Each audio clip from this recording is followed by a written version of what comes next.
Americans love scenery. We want to see it all, from one coast to the next, Mount Rushmore down to the Everglades. So hop into a Chevy Malibu and take the scenic route. It's the car you knew America could build. There's a place where people count on friendships they can trace back generations, where they can count on the same stool at the coffee shop waiting for them every morning. This place is called Glen Ellen, and you can find it in every bottle of Glen Ellen wine. This is craft brewed Herman Joseph's, the smoothest, easiest drinking specialty beer in the entire solar system. And I believe you'll find drinkable in the dictionary right after don't order a beer you can't drink. Zoingo! Boingo! The freestyle pogo with more boing, more bounce. Bounce further, bounce higher with Zoingo Boingo. To see what makes Arrowhead Mountain Spring water different from those other waters, you have to go back to the source. And with Arrowhead, that means going back a little farther and longer than most. Between security challenged and security strengthened, there's one important word: how. And it is the how that makes all the difference to our nation and our world. Lockheed Martin. We never forget who we're working for. What makes Kraft Singles so good? 2 out of every 3 kids don't get the recommended amount of calcium. But with Kraft Singles, they get a good source of calcium and the taste they love. Kraft Singles. Magic every single time. Throw boring overboard with a new real meal from Long John Silver's. A meal worthy of a plate, just $4.99. Only at Long John Silver's. We may not all be geniuses, but we can all do something smart. Introducing the Hyundai 199 Sonata Lease. It's a smart deal on a really smart car.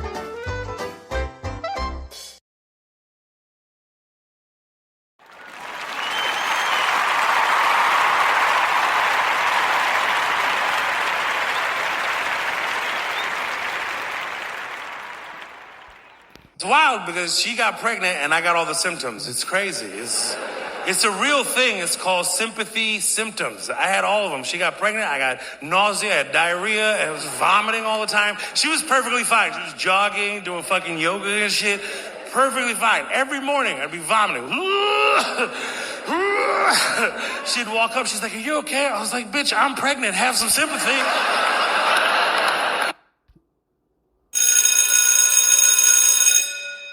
Good morning. It's Saturday, Rules Saturday, November the 8th, and this is The True Conservative. Welcome to all the butchers, bakers, and candlestick makers out there.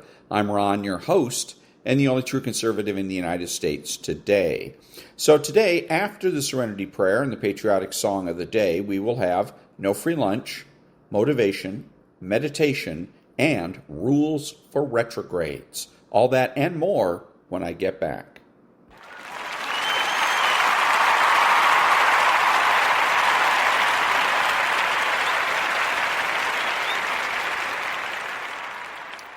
God, grant me the serenity to accept the things I should not change, the courage to change the things I should, and the wisdom to know the difference.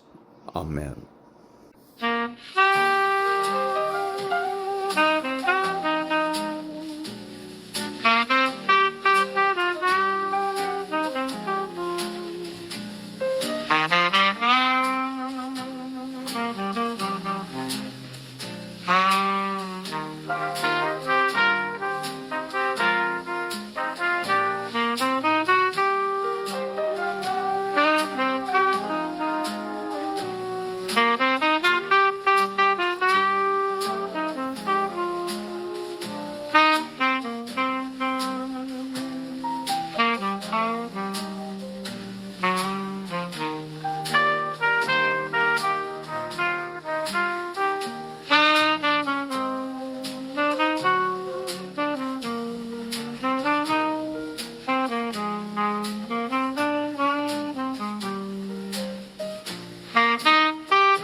Thank you. And now there's no free lunch. 250 Economic Truths by David Bahnsen. There is no more certain way to deter employment than to harass and penalize employers. Henry Hazlitt. I am sure we could all think of ways to incentivize hiring if we wanted to, but that conversation will have to wait for another day, since right now the battle must be in proving the folly of all the disincentives we have put up against hiring. From the harassment and general public attitude displayed against employers, to the regulatory environment entrepreneurs must endure, to the utterly pitiful litigious environment that now rules the day, we can forget about incentives for job growth. Our battle must be removing these impediments that exist towards such. We must turn the entire public sentiment and attitude on its head. And that was There's No Free Lunch by David Bahnsen. Back in a minute.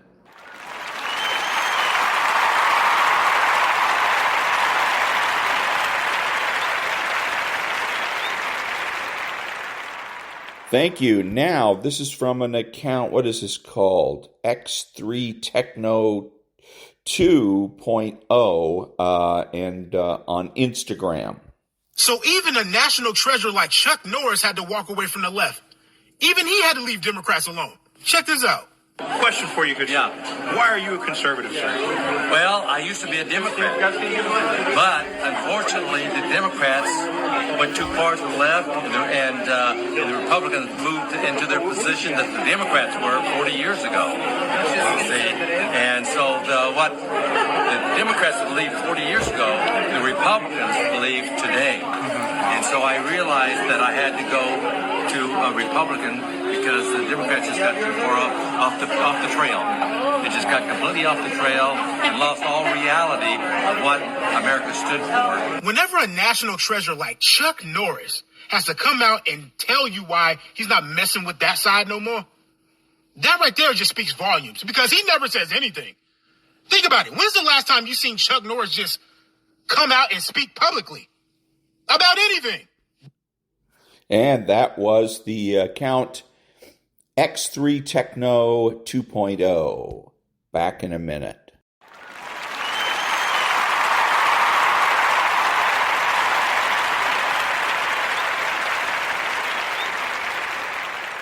Thank you. Now, rules for retrogrades. Rule 16.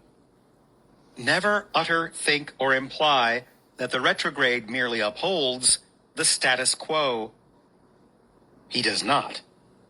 As every American should know, the retrograde is and must be capable of revolutionary action whenever civil society and the common good depend upon it. History abounds with the colorful narrative of the righteous actions of such audacious retrogrades. Once per year, the celebration of the Declaration of Independence reminds us of a handful of such examples. Think of heroes such as Patrick Henry, Thomas Jefferson, and John Adams. Conversely, radicals have portrayed, and gullible right centrists have bought, the notion that a conservative must, by virtue of being one who conserves, always oppose decisive political action. This is a dangerous fallacy. Many have fallen for it. Yet, like Nietzsche wrote of the essence of music, the retrograde spirit must be half revolutionary, Dionysian, and half establishmentarian, Apollonian. The first part invokes that whenever despotism shows its ugly face, dauntless men sever ties with tyrannical old regimes. The second part requires that those same bold men, retrogrades to be sure, construct a just, stable, lasting regime upon the same principles over which the prior regime was abrogated. In fact, the concept of a well-made republic requires it to perdure. It must be capable of stasis, Apollonian, in its foundational principles of justice and liberty, while able to undergo small adjustments, Dionysian, in times of need.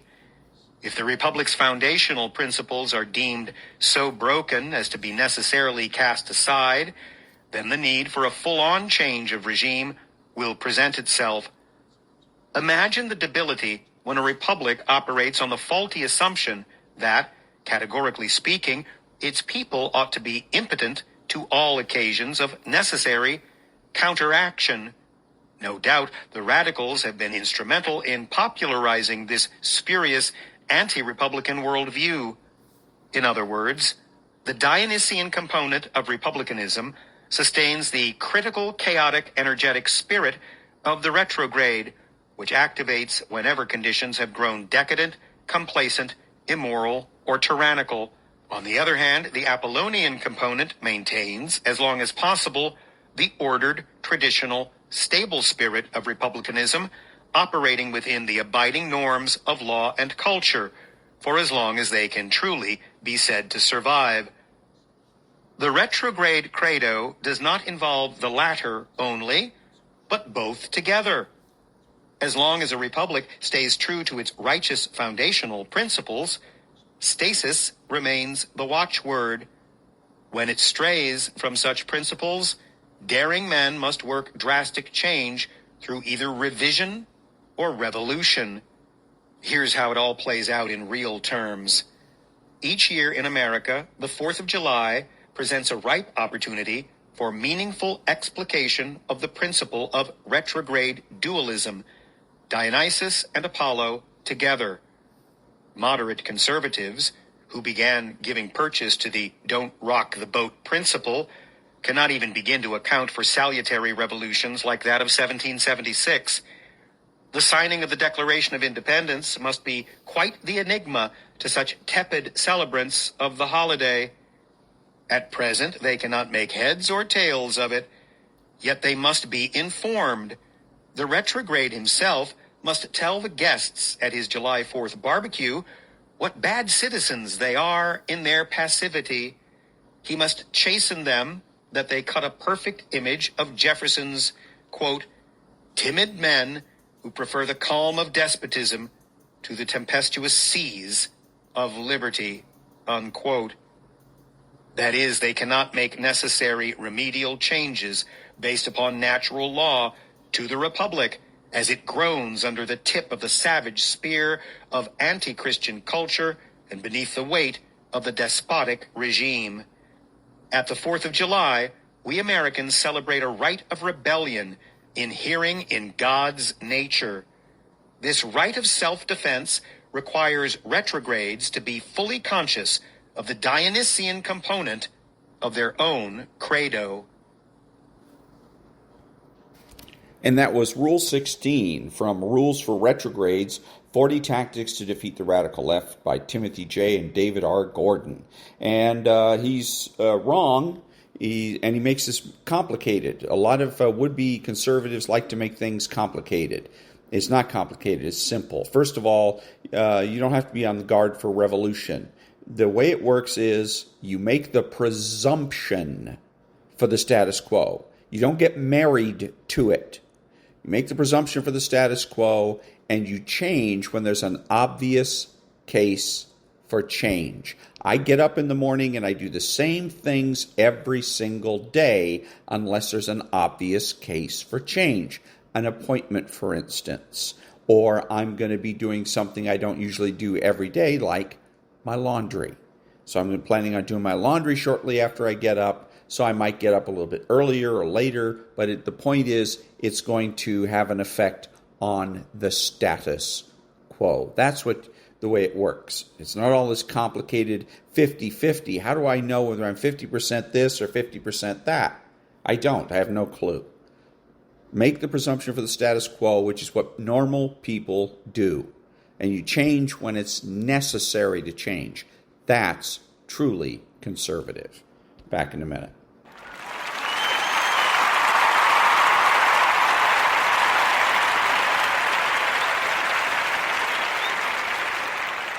Thank you. And now, motivation. What do you do when you feel like giving up? When you feel like, I don't have the energy to go one more step.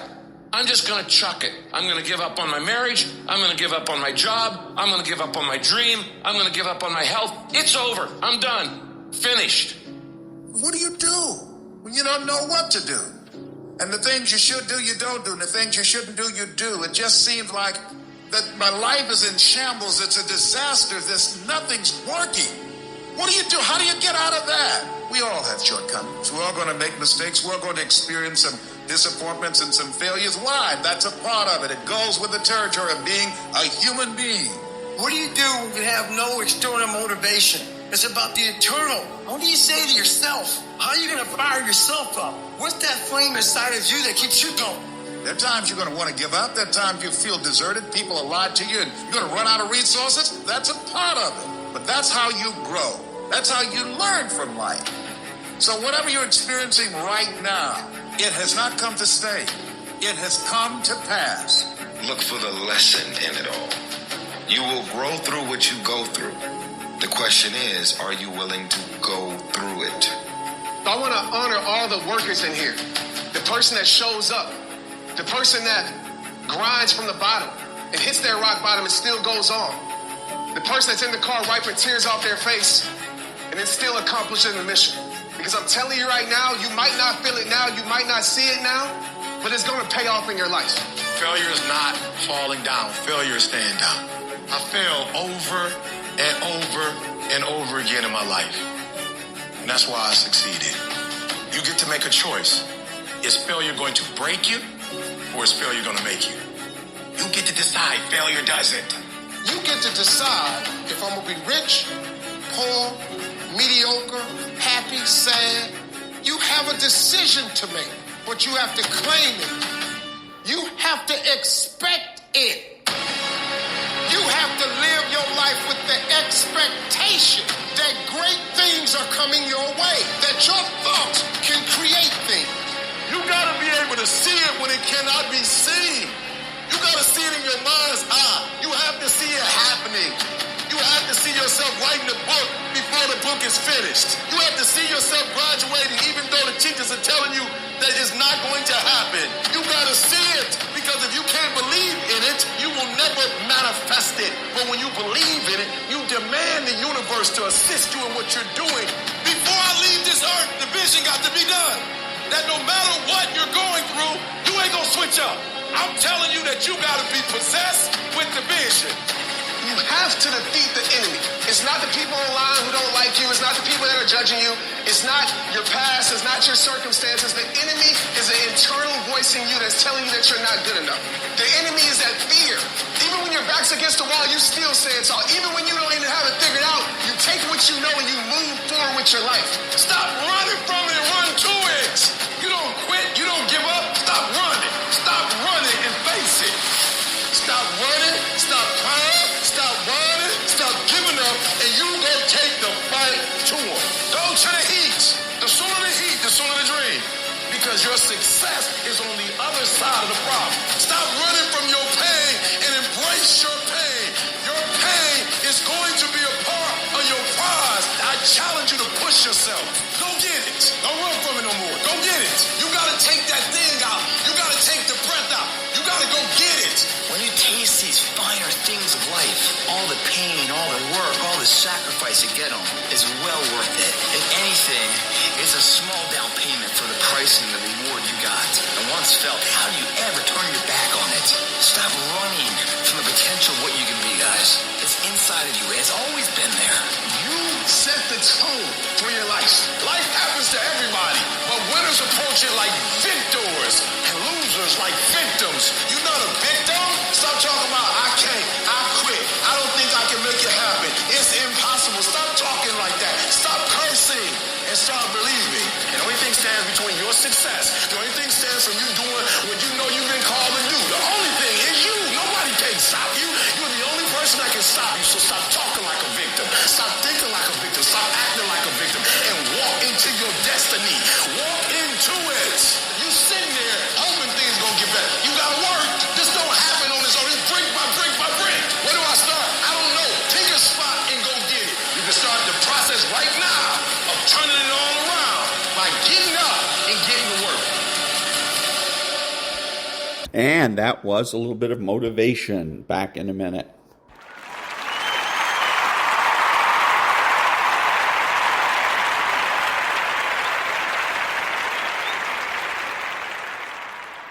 Thank you. Now, a little meditation.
Thank you. Now, Candice.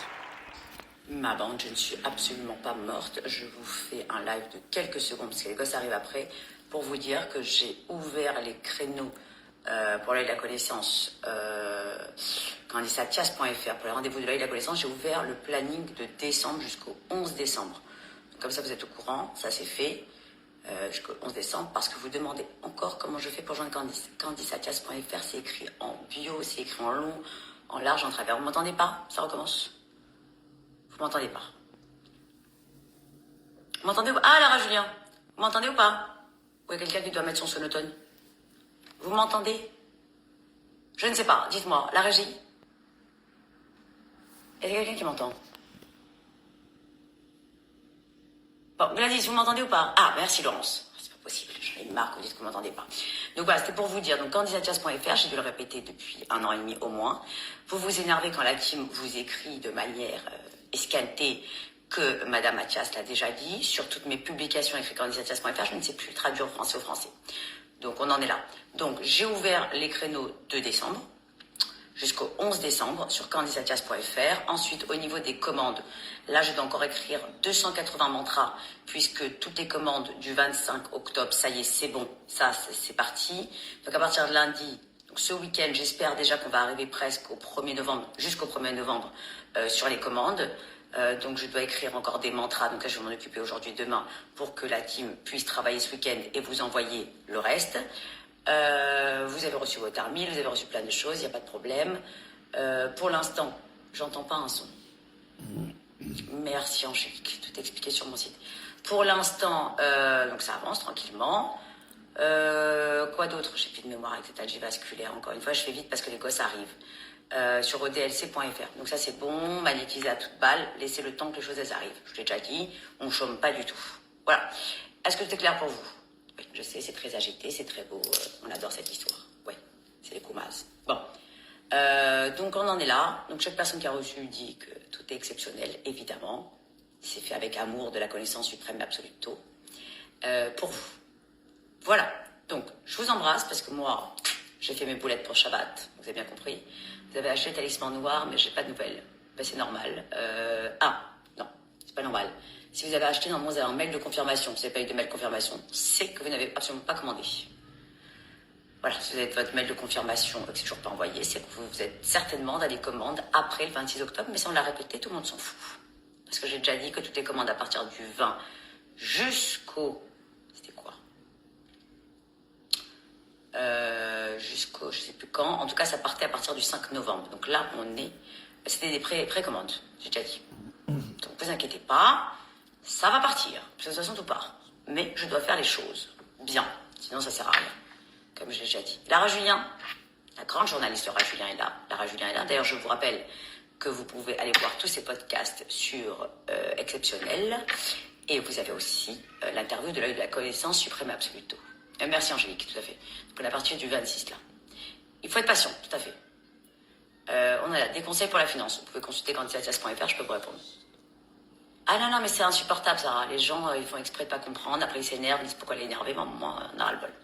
Mais je pense qu'à l'école, ces gens-là n'écoutaient absolument pas la maîtresse. Ils rentraient le soir, ils se disaient, tiens, c'est bon, il y a quelqu'un qui va m'expliquer. Mais ça se passe pas comme ça dans la classe de la connaissance. Céline, je vous embrasse. Elle a son terminal en attendant, Angélique, c'est parfait. Parfait.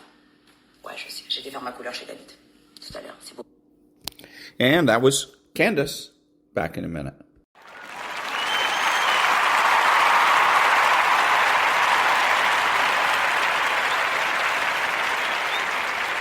Thank you now, Alice Weidel. Sie rufen hier rein, Herr Hoffmann. Und das alles, während man unseren Senioren, den Kranken und Pflegebedürftigen die Gelder streicht, verteilen Sie das deutsche Steuergeld in alle Welt. Das ist unerhört.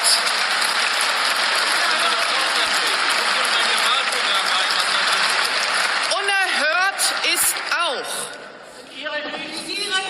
der Wiederaufbau im Ahrtal. Im Ahrtal ist übrigens nach 4 Jahren noch immer nicht abgeschlossen. Sie lassen die Menschen in diesem Land im Stich. Das ist die Prioritätensetzung Ihrer Politik, Herr Merz.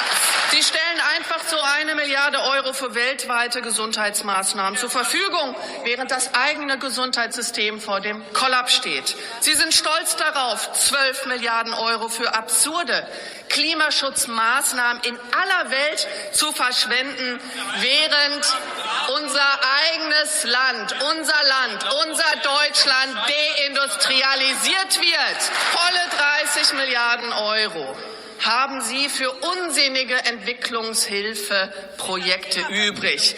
Und mehr als 50 Milliarden Euro, so genau weiß das eigentlich keiner mehr, für die Kosten der Massenmigration, die Sie zu verantworten haben, liebe CDU. Aber für solide Staatsfinanzen fehlt Ihnen das Geld. Das ist unseriöse, unbürgerliche, völlig verwahrloste Politik, die Sie... And that was Alice Weidel. Back in a minute.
Thank you. And this one's self-explanatory.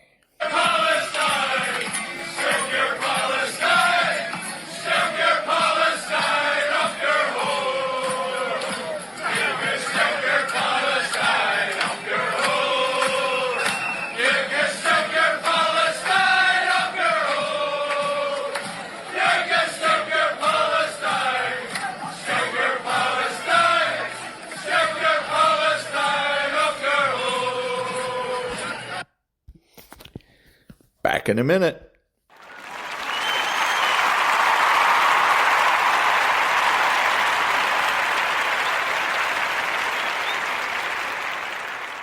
Thank you. So this is a little clip of Joy Reid. I don't know why she's called Joy. She's never happy. Trump has those kind of voters. They are dedicated to him personally. They care more about him being happy than them being happy. They care more about him having what he wants than them having what they want. They will give up their health care. They will let their daughters be destroyed. They will let their families be destroyed. There's nothing he can do. He can drown them in Texas. He can take away their FEMA. He can do anything he wants to them. There's nothing you can do about it. It's a cult. Trump has those kind of votes. And the proper response to something like this, whenever I hear the Democrats whining and complaining like she's doing, I delight in it. It's great. And I say to them, that's right, and there's nothing you can do about it. You have no authority, no power, and you can't win. Back in a minute.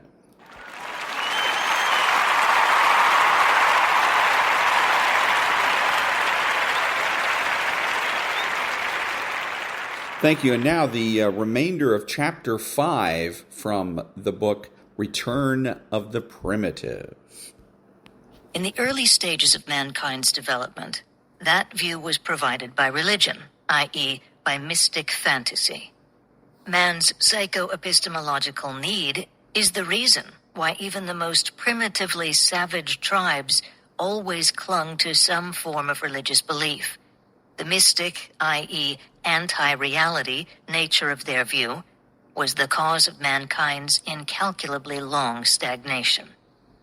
Man came into his own in Greece some 2,500 years ago. The birth of philosophy marked his adulthood, not the content of any particular system of philosophy, but deeper, the concept of philosophy. The realization that a comprehensive view of existence is to be reached by man's mind.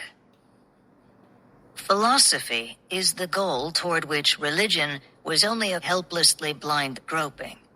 The grandeur, the reverence, the exalted purity, the austere dedication to the pursuit of truth, which are commonly associated with religion, should properly belong to the field of philosophy. Aristotle lived up to it, and in part, so did Plato, Aquinas, Spinoza. But how many others?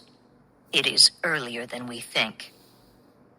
If you observe that ever since Hume and Kant, mainly Kant because Hume was merely the Bertrand Russell of his time, philosophy has been striving to prove that man's mind is impotent, that there's no such thing as reality, and we wouldn't be able to perceive it if there were, you will realize the magnitude of the treason involved.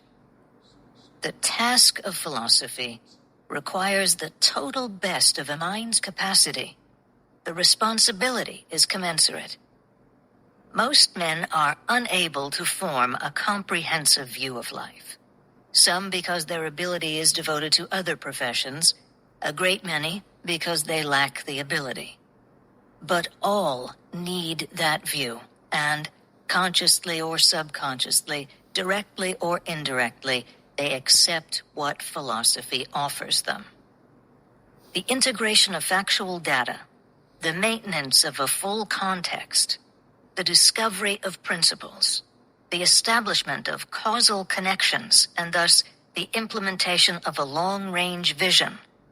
These are some of the tasks required of a philosopher in every branch of his profession, and today, particularly in politics. In the space of a single lifetime, 2 world wars have devastated the entire civilized world. 2 major dictatorships in Russia and Germany have committed such atrocities that most men are unable fully to believe it, and the bloody rise of rule by brute force is spreading around the globe. Something is obviously wrong with mankind's political ideas and needs urgent attention. To declare in such circumstances that politics is not the concern of philosophy is so unspeakable a default that it can be compared only to the stand of a doctor declaring in the midst of a bubonic plague epidemic, that health or disease is not the concern of medicine. It is political philosophy that sets the goals and determines the course of a country's practical politics. But political philosophy means abstract theory to identify, explain, and evaluate the trend of events, to discover their causes, project their consequences, define the problems, and offer the solutions. Yet for many decades past, there has been no interest in political theory among academic philosophers. There has been no such thing as political philosophy, with the stale exception of Marxism, if one can call it a philosophy. Bearing this in mind, evaluate the dichotomy displayed at the APA convention. If the conservative philosophers assert that their job is to train minds and advance thought aloof from politics, how do they propose to do it? To train minds in what skill? To advance thought about what? Apparently, a man's mind is to be trained to think with no reference to man's problems, and therefore with the implicit knowledge that his thinking is of no consequence whatever to the events taking place in the world around him, or to his own life, goals, and actions. If so, how long will he choose to think, and what will be his view of thought and of reason? You can see the answer on any campus in the country. On the other hand, if the radical philosophers assert that their job is to deal with the issues of the day, which day do they mean? Philosophical issues are not of the day or even the year. Where do the issues of the day come from? Who originates them? How do philosophers determine which issue to pick up and on which side? It is obvious that what the radicals mean by political involvement is not professional, i.e., philosophical participation in politics, but an unthinking, emotional commitment to any slogan or issue of the immediate moment, enjoying, by default, a monopoly on political philosophy. They are anxious to have it regarded as a subject closed to discussion, and they raise issues only in terms of practical politics, with the Marxist frame of reference to be taken for granted as dogma. The major part of the guilt, however, belongs to the conservatives. They have accepted the radicals' terms. When they speak of dispassionate aloofness from politics, they mean practical politics, but they discard the wider philosophical meaning of the term as well. They concede the premise that there is no such thing as political theory, and that the realm of politics consists of nothing but random concretes, below the level of philosophy's concern, which is all that the radicals want them to concede. The result at that convention was the spectacle of a gruesome battle. The advocates of thought divorced from action versus the advocates of action divorced from thought. Men armed with concepts in the form of floating abstractions versus men armed with concrete-bound percepts. The outcome was a double disgrace. One, that a philosophical association passed a political resolution, and two, the kind of resolution it passed. 1. No professional organization has the right to take an ideological stand in the name of its members. A man's ideas, including political convictions, are exclusively his to determine and cannot be delegated to or prescribed by anyone else. It is not a matter of professional ethics, but of individual rights. The practice of passing ideological resolutions is a futile and immoral device of pressure group warfare. For all the very reasons that a philosopher as a thinking individual should take a strong stand on political issues, he should not allow it to be taken from him by a collective. He, above all other men, should know that a man's convictions are not to be determined or prescribed by majority vote. The same moral principles apply to universities that attempt to pass such resolutions. 2. If movie stars give out interviews criticizing military tactics, no one takes it seriously. If drugged adolescents scream demands that the war in Vietnam be ended at once, regardless of means, methods, context, or consequences, one wonders about the quality of their educators. But when an association of philosophers does both, it is a disgrace. The nature of our foreign policy is a proper concern of philosophy. The strategy of our military operations is not. The goal of the war in Vietnam is a proper concern of philosophy. The practice or non-practice of bombing and the choice of targets are not. If someone squeaks that the bombing of villages is a moral issue, let him remember that villages are the enemy's strongholds in Vietnam, a fact which that shameful resolution neglected to mention. There is a great deal that philosophers could do about the war in Vietnam, and their services are desperately needed. The whole country, including our soldiers dying in the jungles, is in a state of bewildered confusion about that war and its purpose. But a philosophical approach would consist of tracing the ideological history of how we got into that war.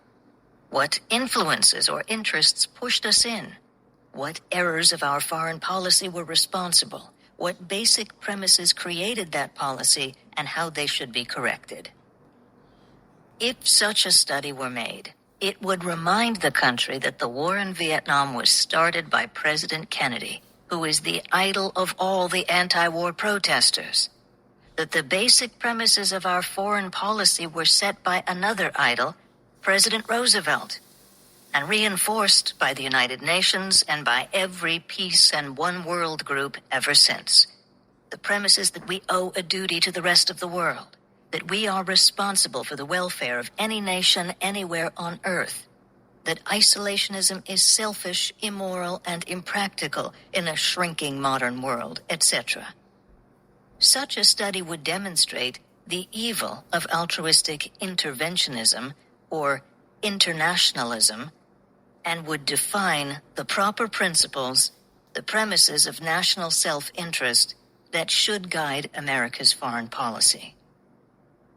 This is just a brief suggestion of what a philosopher's task would be in regard to the war in Vietnam, but it is enough to indicate the scale of the alleged conservatives' evasion. If, with reason, justice, morality, facts, and history on their side, they abdicated their leadership as philosophers and had nothing to offer people but the advice to ignore politics, anyone could take over, and did. Passive resignation to disaster is not a widespread characteristic among men, particularly not among Americans. If, in a desperate situation, one side declares that nothing can be done and the other offers the possibility of action, men will take the action, even if it is some suicidal attempt, such as that resolution.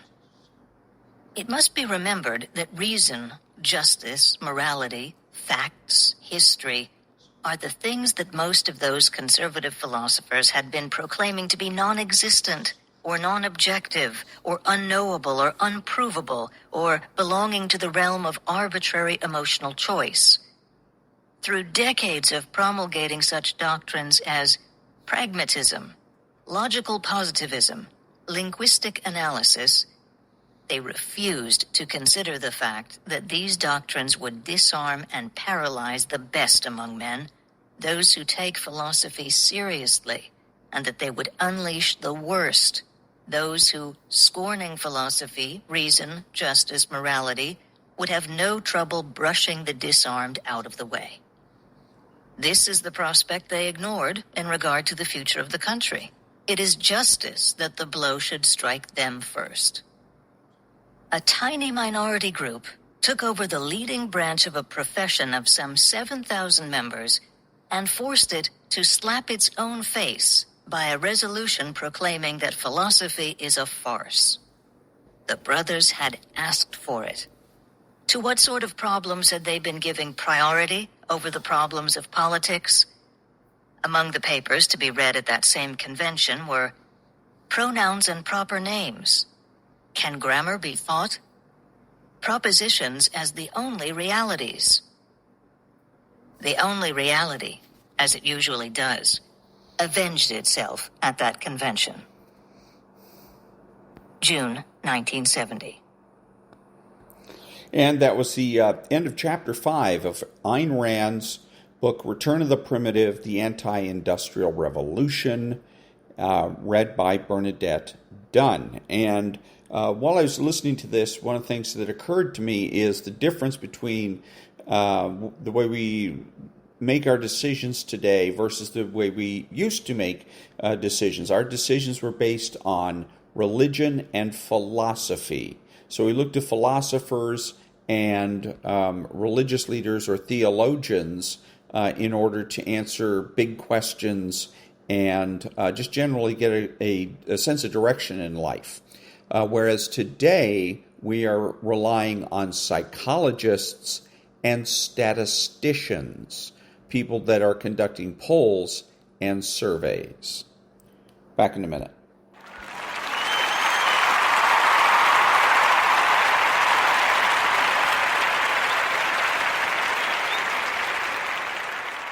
Thank you, and this is Ron, your host, the only true conservative in the United States today, bidding adios to all the butchers, bakers, and candlestick makers out there, and reminding you that rights are not collective. They are joint and several.